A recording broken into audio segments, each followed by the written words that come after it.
Today's topic is women in the SEAL teams. And in this, I'm going to really try to do my best to make this pretty subjective and a little bit of objectivity for sure, because I have a lot of experience in this. Unfortunately, the real experience I have in this is very delicate because the women that I've served with at that level have extraordinarily gifts, and they deserve the absolute, privacy and secrecy. So, kind of going through, I kind of made a list here because I want to just kind of read through this. And this is not, Catherine and I get questions about this all the time. And we've just kind of kept shelving it because it just seems kind of ridiculous, truthfully. Not that someone would ever want to be that, or a female would want to go do this thing. But I just want to lay some things out because I think the way that society portrays it has kind of has left a lot of questions unanswered, and kind of like, wait a minute, just kind of like the door gets shut and you're like, wait, there's got to be something to it. Okay, so women in the SEAL teams, I think what we really need to look at first is and understand the physiology of it. And this is in no way, shape, or form that women aren't capable in extraordinary physical ways. I think when you compound the physical demand of the job, we start seeing very obvious things that really aren't accomplishable from the bone structure, muscle skeleton structure, and from a hormonal structure of a woman. And again, I want to really spend a lot of time highlighting the amazingness of it, but really what we're looking at is what we can look at is our history. There has never been a female that has accomplished the standard at the current position in the SEAL teams. I don't think there ever will be able to unless they drop the standard. But then again, the standard is not the standard then. And I'm saying that because that's what happened to the Rangers. There was 2 women that went through Ranger school, but the standard was, whether or not the military or the government wants to admit it, the standard was changed. Any Ranger, active duty Ranger would agree with that. Enlisted Ranger probably. The head shed might disagree with that because they're trying to cover their ass a bit. But the point is what happened? What happened to those women that went to Ranger school? Their face was on Time magazine, news, all these different, and what did they end up doing? They ended up serving at the Pentagon as aides.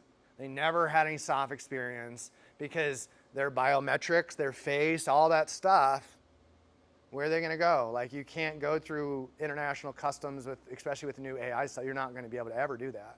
Ever, right? And me as a man, I'm not going to dress up as a woman and fool any of you at 200 plus pounds. So the whole idea of gender equality is awesome, but the physical differences in that are blatantly obvious. And what I'm saying is, like, there's real value in not being a big 220-pound tattooed dude trying to go do some things. So, like I said, the faces all over if you were to happen to graduate BUDS as is, or SQT, your face will be on every major news outlet on the planet. And how do I know this? I can just say that I was privy to this program at one point, and this was the biggest point of contention to the women wanting to potentially go do this. The Navy wanted their faces, just parade them through the streets and look at it. No, man, like, these women really wanted to go do a particular job in a capacity. But what the world doesn't really understand is that there are women in our military that are already doing really things that I can't do, couldn't do, I wasn't intelligent enough to do some of the things that I got, like, wow, like, so impressive. And the other thing too is, like, the general recruiters aren't privy to that, like, at all. So even as a woman, you go, I want to do these things, do these special things, and they have no idea. Our military recruiters are the bottom 1% of our military. They absolutely are our bottom 1%. So our bottom 1% isn't being read into the top 0.1% of what's going on, right? And I can only say my only reason that I was privy to it, because I had a relationship. That's all I can say. And so because of that, I got to know,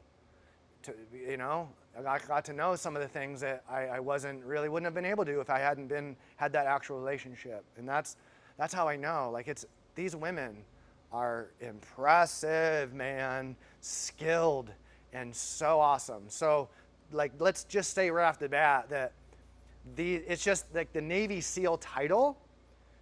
If that's what you're trying to achieve, man, like there's women doing amazing things without a title. So just know that. Just really know that, okay? And I think that that's the point, okay? Because, like I said, currently, previously, and forever, these amazing women that are serving in our military on whatever capacity they're called to do, I can't do it. I can't go into certain countries like Dubai and like, right? I can't. I can't even get into Atlanta, right? I every time I'd fly to Australia, when I've been out of the Navy, I've been to Australia a bunch of times, and almost every time I fly to Australia, I get pulled into secondary interrogation. What are you doing here? I'm like, I'm selling tights for 2 times you. Well, you know, like, we know you're working. Like, no, I'm not with the State Department. Like, come on, man. Like, look at the billboards, and I'm like, and on TV over there, and my magazines doing interviews. I'm like, I'm not over there working with the State Department. So, like, even when I go to those countries, I get pulled in and going like, man, what are you doing here? So, if I can't get into Australia without people asking questions, do you really think I can get into China, Korea, any of those places? No, and nor do I want to. Because I am like a big neon sign that says special operations, right? Like, so that's what I'm saying. Like, it's awesome. It's awesome that women want to do this, and I want to encourage you. I want to bet you have to get in, right? You have to get into their military and do really awesome stuff. Because that's the one byproduct of the women that I saw, is they didn't just come in. These were exceptional women that wanted to make a difference in our community or just in the Navy. And they took on their ISs and ITs and all these sort of amazing rates that take high intelligence. And then they get in like, oh, there's another door I can go into. And they do real spectacular. And pretty soon they might end up as a direct support at a special operations unit going, hey, did you know that there's other programs? And they're like, I had no idea, and neither did I, right? I didn't get read into them until way later either. There's stuff going on that I didn't know about when I was at the command. So that's where I want to encourage you to, like, it's worth it. Like, service for both genders at a very high level are possible, okay? And I just want to kind of here's what I've seen firsthand and experienced with some of the things, because this isn't the first time, and there's been a lot of dabbling in this for a long time, and some of us operators experienced it. And I want to say this, I averaged about 240 pounds when I was in the teams. I averaged about 32 pounds of gear. At 270 pounds, I wasn't the heaviest at all. Imagine, like, my wife is very strong. She's 40 years old. She's able to do 10 or more pull-ups at any time easily. But trying to get my wife she's 140 pounds, 137 pounds.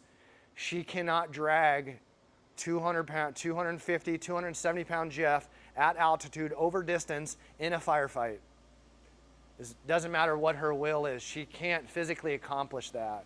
And if for that one little feat she had to accomplish dragging 270 pounds for half a kilometer at 14,000 feet, she would have to be like our CrossFit female athletes, using a tremendous amount of anabolic steroids to accomplish these tasks.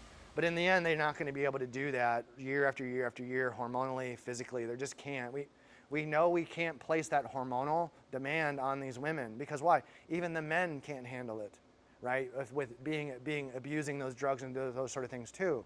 So again, it's not a knock on a person's will, especially not the women, because I've seen exceptional things, okay?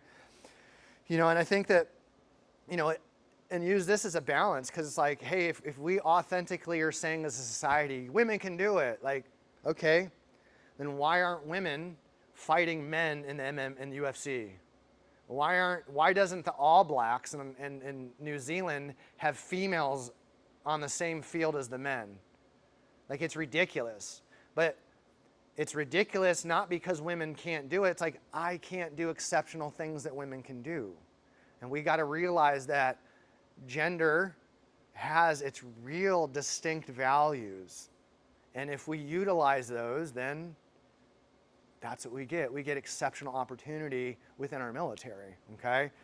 And then I think that's my play, is that if you are serious, if you're really serious, and I know some of you are serious about wanting to do that thing, like want to be a SEAL, it's like, okay, let's remove the title. Just remove the title of what SEAL is. And what are the job descriptions of that SEAL? All those job descriptions of a Navy SEAL at a Tier 1 level, I've seen women do.